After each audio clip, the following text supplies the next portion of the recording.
já falou, né? Não entramos em detalhes sobre elas, mas a gente já falou que é uma doença degenerativa e a gente precisa entender um pouquinho mais como ela funciona. A doença, ou também ela é considerada como mal de Parkinson, às vezes é conhecida como mal de Parkinson, é uma condição neurológica, né?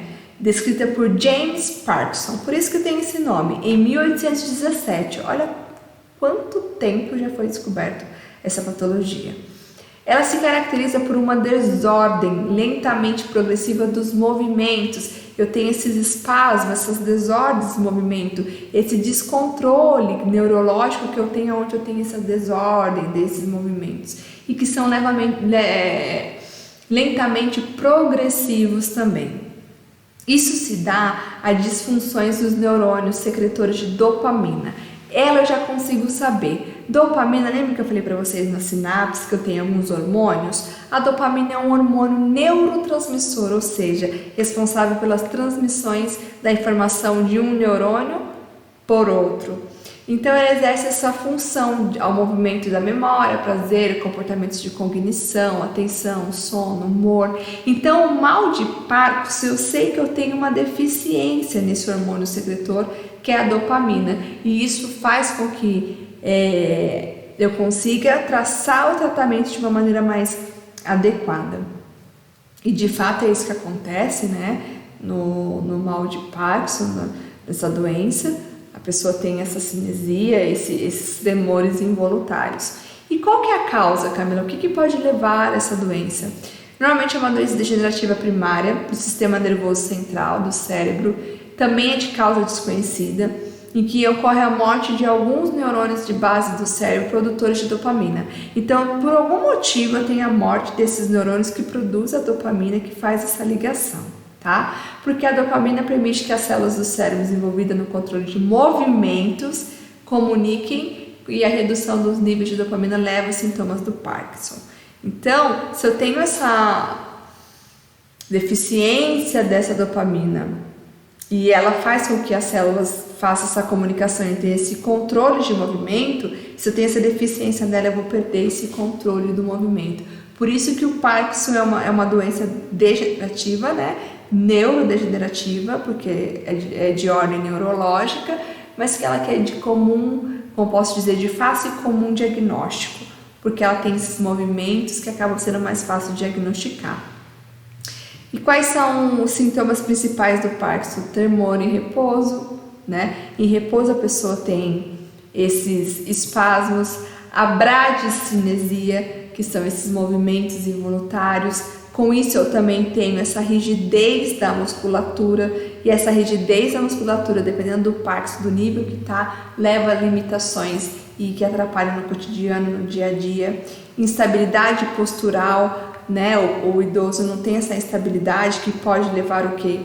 A queda. Então esses são os sintomas principais da doença de Parkinson. Tremor de repouso, que é uma agitação involuntária e rítmica de um membro, cabeça, pescoço ou até mesmo o corpo inteiro, certo? É o sintoma mais reconhecido da doença, por isso que eu falo que o Parkinson ele é muito reconhecido, porque esses tremores ele é muito característico. E ele muitas vezes começa com um tremor ocasional em um dedo, né? Às vezes a pessoa já não começa a tremer vários membros do corpo, começa ocasional em um membro, e eventualmente ele acaba se espalhando por outras partes ou para o braço todo, enfim. O tremor pode afetar apenas uma parte ou lado do corpo, especialmente nas fases iniciais da doença. Nem todo mundo com a doença de Parkinson tem tremor também. Sim, é uma porcentagem pequena, mas nem todo mundo tem, tá? Mas a grande maioria tem, por isso que fica de fácil diagnóstico. Ele pode ter a rigidez também, que são essa inflexibilidade da musculatura, ela fica rígida, afeta a maioria das pessoas, muitas vezes começa a perna, pescoço, os músculos se tornam tensos, é como se eles estivessem tensos mesmo, contraído, e algumas pessoas podem sentir dor e às vezes pensar que a dor muscular já é um efeito da patologia do Parkinson, certo? Pode dar a bradicinesia ou acinesia, que é a lentidão dos movimentos ou também a ausência dos movimentos. A bradicinesia é um dos sintomas clássicos da doença de Parkinson. Ao longo do tempo, uma pessoa com Parkinson pode desenvolver uma postura inclinada, né? Uma caminhada mais lenta, essa postura fica inclinada e mais lenta, uma postura que a gente fala de arrastada, né? Uma marcha arrastada. E eventualmente você também pode perder sua capacidade de iniciar e se manter em movimento. Isso depois de vários anos também pode experimentar a cinesia, ou que é o congelamento e a perda total dos movimentos. E este é o momento onde o paciente ele tem a sua incapacidade fisiológica, acaba ficando acamado, debilitado, que é nesta fase, né? Tem também, como a gente falou, agora a gente está destrinchando aquilo que a gente falou no início, né? Instabilidade postural. Uma pessoa com instabilidade postural pode ter uma posição inclinada, com a cabeça inclinada, os ombros caídos. Eles podem desenvolver um encurvamento para frente ou para trás e pode ter quedas que causam ferimentos graves ou até mesmo quedas que causam fraturas importantes. A gente sabe que a queda para o idoso tem um risco muito elevado no pós-quedas, né? Pessoas com encurvamento para trás têm tendência de retropulsão, andar ou correr para trás, né? Acaba caindo, perdendo esse movimento. E tem tratamento? Como é que funciona o tratamento do Parkinson? Apesar de ser uma doença progressiva e não tem cura, as terapias tendem a controlar os sintomas, e isso é muito bom, e permitir que o indivíduo leve a sua vida adiante, continuando, se for o caso, a exercer até suas profissões. Entre os recursos terapêuticos estão as drogas, ou seja, tem medicamento para isso, que ajuda na liberação de dopamina, que ajuda neste momento. A fisioterapia vai ajudar também nessa questão da rigidez da musculatura, ou até mesmo cirurgia se for necessário, ou implante de algum marca-passo cerebral, que faz com que silencie, né, que melhore essa cognição e silencie essas tremedeiras, essa rigidez muscular. E no caso, como eu posso melhorar a vida de um paciente com Parkinson como cuidador?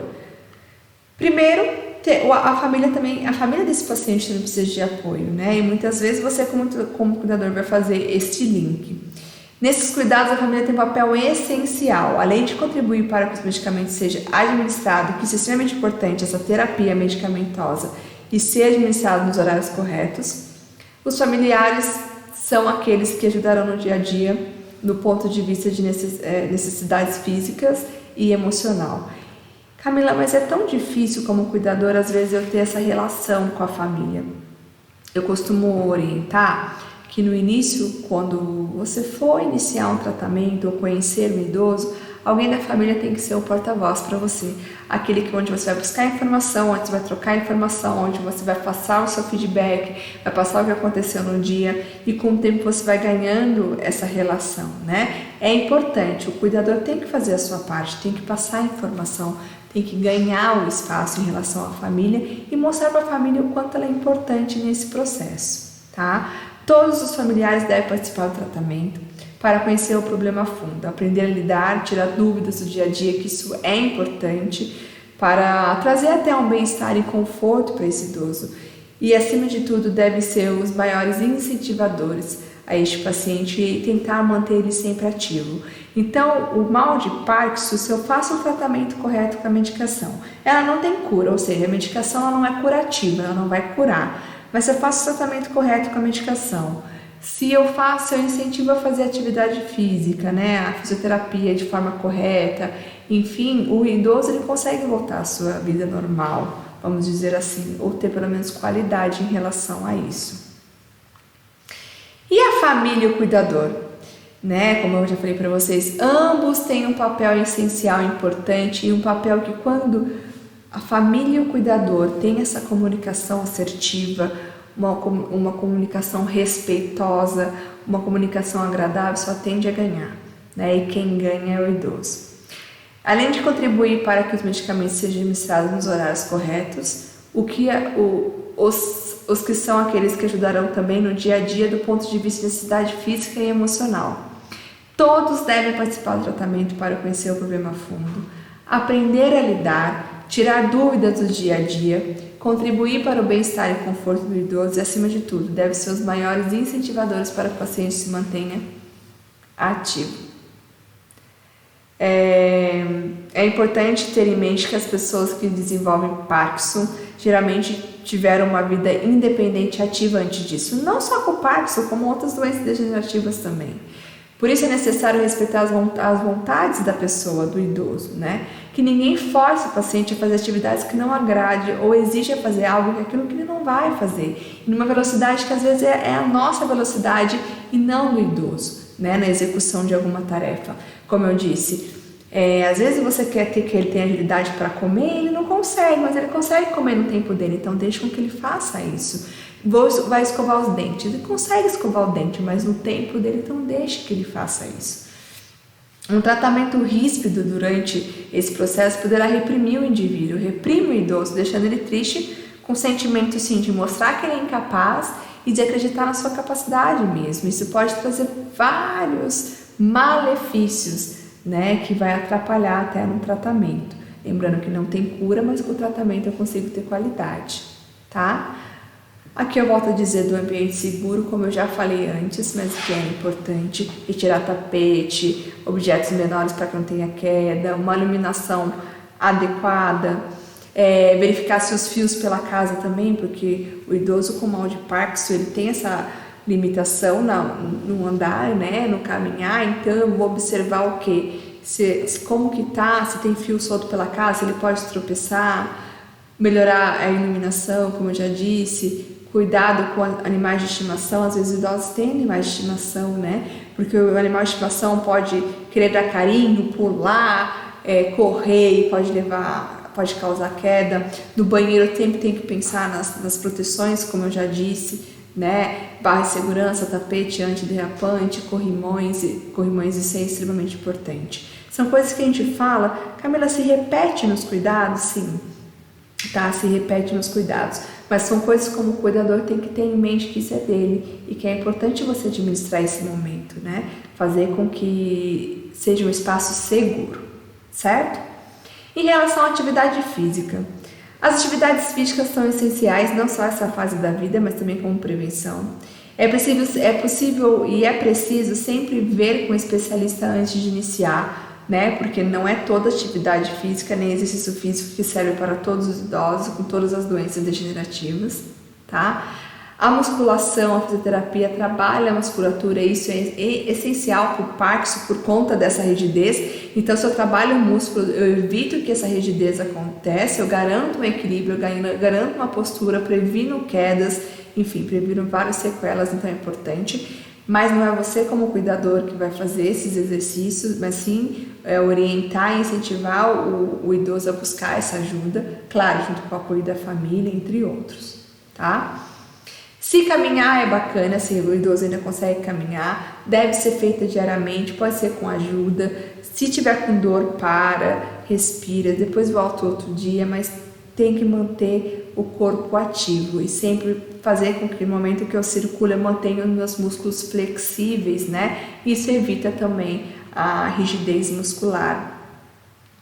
É muito comum dentro da doença de Parkinson a perda da expressão facial, que é o resultado dessa musculatura. Então, os exercícios também para a face é importante e o fisioterapeuta pode fazer essa orientação, né? Até com movimentos na boca para poder mastigar ou falar, né? Isso pode, com o tempo, acabar trazendo malefícios também se eu não faço esses movimentos. Em relação à vida social, todas essas doenças degenerativas, elas irão ter um impacto na vida social do idoso. Isso é claro, né? É muito decorrente em relação a isso, as limitações físicas mesmo, que elas são progressivas. E o portador de Parkinson pode sofrer um abalo psicológico em relação a isso e até apresentar um quadro de depressão. Mas foi como eu falei para vocês, não só o Parkinson, certo? Como outras doenças degenerativas também. Essa limitação fisiológica que acontece, essas limitações físicas, que elas são progressivas e a tendência é só aumentar, pode levar o idoso a esse episódio de depressão. E para evitar que isso ocorra, a gente precisa ter muita apatia pelo nosso idoso. Sempre recomendar que eles façam as atividades rotineiras, mesmo demorando um pouco, deixe ele fazer, não tire a autonomia dele, estimular a fazer ter a sua vida social, traz ele para alimentação, crie rotinas. coloque ele com você na hora da refeição, do almoço, esteja presente. Tem jogos cognitivos que podem ser utilizados, como jogos da memória, né? Outra coisa extremamente bacana, foto antiga. Pega o álbum de foto antiga para ele lembrar das pessoas. Quem que é esse? Quem que é aquele? Né? Isso faz com que trabalhe a memória. Caminhadas ao ar livre para poder melhorar a circulação, impedir a rigidez. Então são cuidados que você pode, como cuidador, inserir no dia a dia desse idoso com essas doenças degenerativas. Como lição de tudo isso que a gente deve levar é que doenças degenerativas são doenças incuráveis, mas que têm tratamento. Falamos de algumas principais, mas existem várias, e que acomete principalmente a população idosa. E quando eu falo de uma doença neurodegenerativa, eu estou falando dos neurônios, que os neurônios são células responsáveis por fazer sinapse. Que sinapse é o quê? Sinapse é a comunicação de um neurônio com o outro, onde faz com que eu tenha todo o movimento do meu corpo, onde que eu consiga falar, comer, andar, caminhar, respirar, ter as minhas necessidades fisiológicas, enfim, né? E as doenças neurodegenerativas, eu tenho lesões nessas células e que algumas doenças têm umas características importantes. Resumindo elas trazem o quê? Limitação física, andar, caminhar, falar, comer. Limitações sociais, sim, o idoso tende a se limitar em relação a isso, não quer ver pessoas, não quer sair, porque tem medo, né? Tem medo de cair perto das outras pessoas, tem medo de evacuar, tem medo de ter incontinência urinária perto de outras pessoas, que isso pode ser consequências também dessas doenças, né? Então tem limitação física, eu tenho limitação social, eu tenho limitação psíquica, psicológica, fica abalado. Então são limitações que, como cuidador, você pode trabalhar isso. E eu vou pensar sempre como cuidador em quê? Primeira coisa, ambiente seguro. Se eu tenho essas limitações, eu preciso ter um ambiente seguro. O que eu puder fazer para manter esse ambiente seguro, que seja estratégia simples, eu irei fazer, como mudar um móvel de lugar, deixar as coisas que o idoso mais utiliza no dia a dia de fácil acesso, incentivar a família a colocar barras de segurança,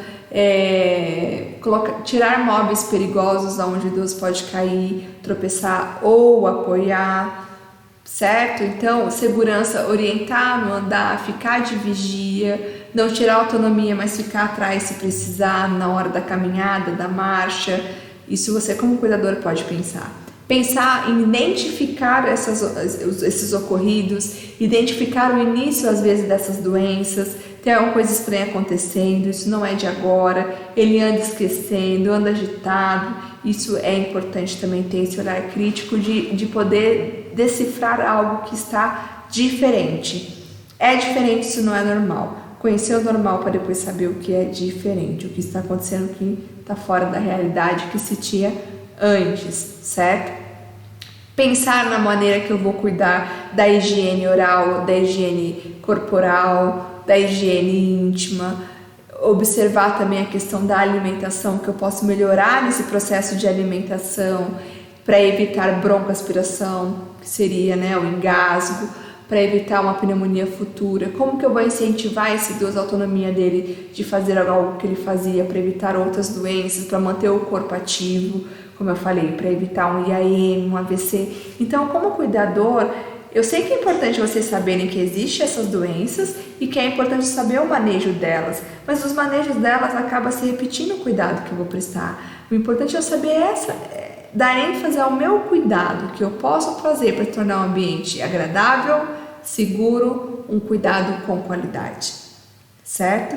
E como várias dessas doenças, a gente, como foi dito, as causas ainda são desconhecidas e eu tenho um número grande de idosos com doenças neurodegenerativas e degenerativas também, né?